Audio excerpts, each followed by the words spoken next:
को हृदय से नमन करता हूँ, क्योंकि आज का दिन उनके जन्मदिन है और आज ही का दिन हमें वो याद दिलाती है अपने मातृभूमियों के लिए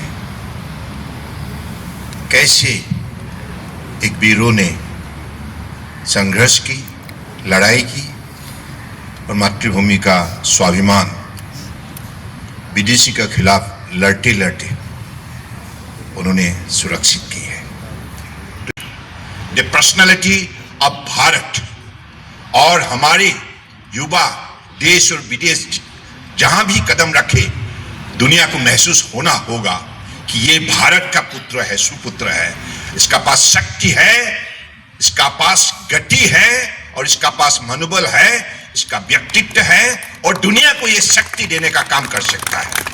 तो आज देश की और आप लोगों ने देखी है कि प्रधानमंत्री जी ने दुनिया में शांति व्यवस्था उसमें बरकरार रखने के लिए कैसे महत्वपूर्ण कदम उठाई है, जिसके वजह से आज जहां भी उन्होंने गया उसी देश में ही बड़े श्रद्धापूर्वक स्वागत की है और उसी हिसाब से उसी देश के जनता ने भी उनको विशेष रूप से सम्मानित की है।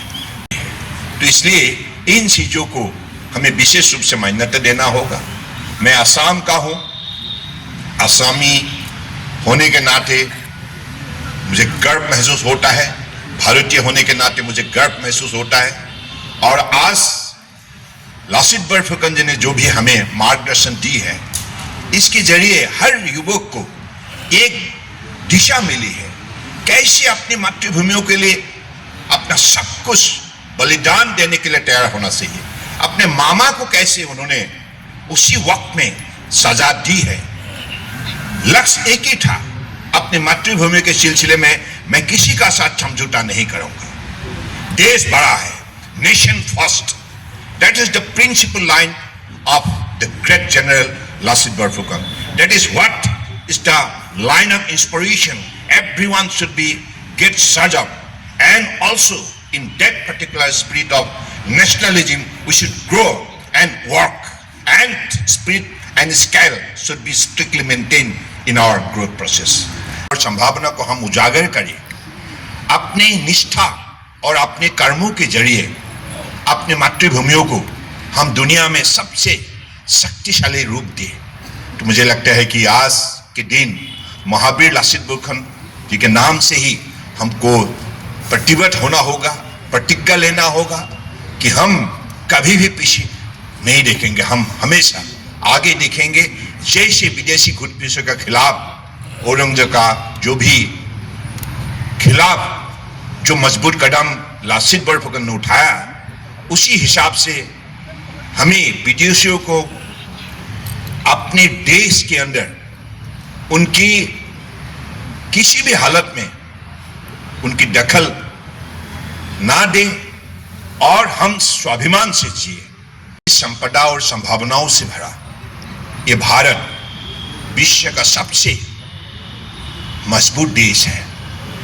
तो आज परम आदरणीय प्रधानमंत्री नरेंद्र मोदी जी की कुशल नेतृत्व ने भारत को विश्व भर में सजाया है, आधुनिक रूप में सजाया है और अपने पुराने इतिहास को याद दिलाते हुए, अनुभव जगाते हुए हमारी नई पीढ़ियों को मनोबल देने का काम किया है। तो आज सन्याल जी ने जो भी बताया, मुझे लगता है इनको सुनकर हमारे कैडेट को निश्चित रूप से हौसला मिली है।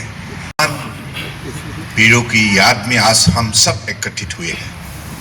मैं संजीव जी को विशेष रूप से धन्यवाद देता हूं। उन्होंने लासित बरफुकन के बारे में डिटेल में उन्होंने बताया और हमारी कैडेट जो है, हम मैरीटाइम सेक्टर से है। जलमार्ग सामुद्रिक यात्रा हमारे मंत्रालय का मूल भूमिका है। तो इसलिए इस जलमार्ग ने अपनी मातृभूमियों के लिए कैसे वीर पुत्र जन्म दी है, इनके बारे में हमें ऐतिहासिक ज्ञान हासिल करना बहुत जरूरी है।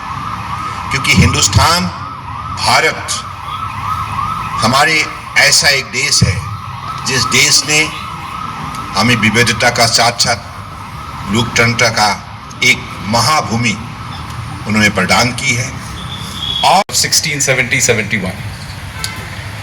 The Mughals have now become, by this point in time, the dominant. This is the high point of Mughal power. There are some resistance against this.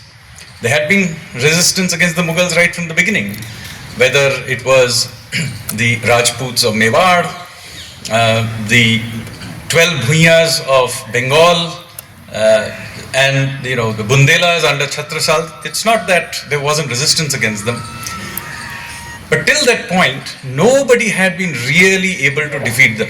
So it was all, the Maharanas of Mewar had basically lost their capital, Chittorgarh. 3 times it had been sacked by the Mughals, of course, but even before that, ending in horrific Johar. The 12 Bhuiyas of Bengal had been defeated. One of my personal favorites and personal heroes, because Lasit Borphukan was an extraordinary general. I would actually call him an admiral, because his greatest victory actually happened on water. And I'm going to tell you the story about how he went about this, because unfortunately we do not celebrate our military heroes in the way we should, because it shows a kind of risk taker, decision maker, leader that Lasit Borphukan was. So I think I'm going to tell you the story of what actually happened in the Battle of Saraighat so that you get a sense of this.